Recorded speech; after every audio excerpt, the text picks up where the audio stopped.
శ్రీ కంచి కామాక్షి అమ్మవారి జ్యోతిశక్తి పీఠం. మీకు ఎటువంటి సమస్యలు ఉన్నా ఫోన్ ద్వారానే మా గురువు గారు జ్యోతిష్యం చెబుతున్నారు.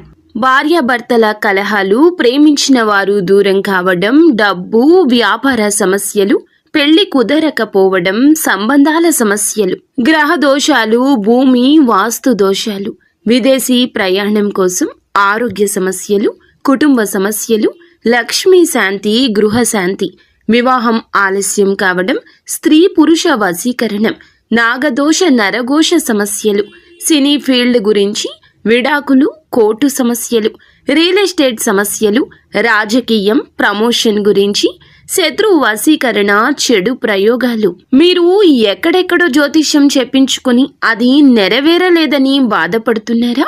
స్త్రీ పురుష వశీకరణకు ప్రత్యేక పూజలు చేసి మా గురువు గారు 100% పరిష్కారాన్ని చూపిస్తారు. ఎటువంటి సమస్యలకైనా ఒక్కసారి నమ్మకంతో మా గురువు గారు గోపీరాజు గారిని సంప్రదించండి. Phone number 9815559967. మీ మనసు విరిగిపోయే ఒక సంఘటన జరుగుతుంది. ఏం జరగబోతుందో వీడియోలో తెలుసుకుందాము. వీడియో నచ్చితే ఒక చిన్న లైక్ చేసి మమ్మల్ని సపోర్ట్ చేయండి. ఇక ఆలస్యం లేకుండా వీడియోలోకి అయితే మనము వచ్చేద్దాము. ఈ రోజు జరిగే ఒక సంఘటన ద్వారా మీ యొక్క కుటుంబ సభ్యులతో గాని, అత్యంత ఆప్తులతో గాని, బంధువులతో గాని ఒక గొడవ మానసిక బాధను కలిగిస్తుంది. మీ మనసు విరిగిపోతుంది. ఊహించని ఒక సంఘటన ఒక్కసారిగా గుదిబండగా మారుతుంది. పెద్ద గొడవ కావచ్చు, ఇతరత్ర ఏదైనా వ్యవహారము కావచ్చు, కానీ మీ యొక్క మనసు విలవిలలాడిపోతుంది. వెక్కి వెక్కి బాధపడతారు. ఈ సంఘటన ఈ రోజున దినఫలాల ప్రకారం ఈ సమస్య వస్తుంది. లేకపోతే ఇంకా ఎవరితో అయినా గొడవ జరగచ్చు. వారి వల్ల మీ భవిష్యత్తుకు ఆటంకం, మీ ధనానికి నష్టం, మీ పేరుకి నష్టం కలగొచ్చు. ఈ యొక్క సమస్య నిమిత్తం మీకు రాబోయే ప్రమాదం నిమిత్తం భగవంతుణ్ణి ఈ రోజు ఆరాధించండి. శివనామస్మరణలో వీలైనంత సమయాన్ని గడపండి. శివ పంచాక్షరి మనసులో మననం చేసుకోండి. ఖచ్చితంగా ఆ శివయ్యే ఆ సమస్య మీ యొక్క దరిదాపుల్లోకి రాకుండా కాపాడతాడు. మిగతా అంశాలు చూస్తే మిశ్రమంగా ఉన్నాయి. ఎందుకంటే ఈ రోజున గోచర రీత్యా నూతన వ్యక్తుల పరిచయం జరగొచ్చు.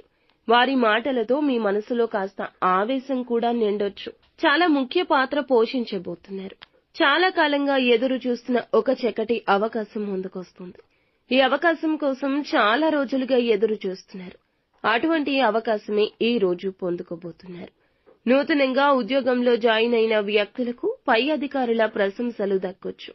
చాలా కాలంగా ఒకే ఉద్యోగంలో కొనసాగుతున్న వ్యక్తులు మీ యొక్క ఉద్యోగ జీవితం గురించి ఒక గుడ్ న్యూస్ ని కూడా వినబోతున్నారు. ఈ రాశికి చెందిన వ్యాపారవేత్తలకు సమయం అనుకూలంగా ఉంది. అయినా చిన్న చిన్న మనస్పర్ధలతో వినియోగదారులతో గొడవలు జరగొచ్చు. ఆచితూచి నడవండి. పార్ట్నర్స్ తో కానీ, భాగస్వామ్య వ్యాపారం చేస్తున్న వారితో కానీ తగిన విధంగా జాగ్రత్తగా నడుచుకోండి. వారి అవసరం మీకు ఎప్పుడైనా కలగొచ్చు. మాట విషయంలో జాగ్రత్త. ప్రతికూలత అనుకూలంగా మార్చుకోవడానికి నిత్యము శివారాధన తప్పనిసరిగా చేసుకోండి. అంతా మంచి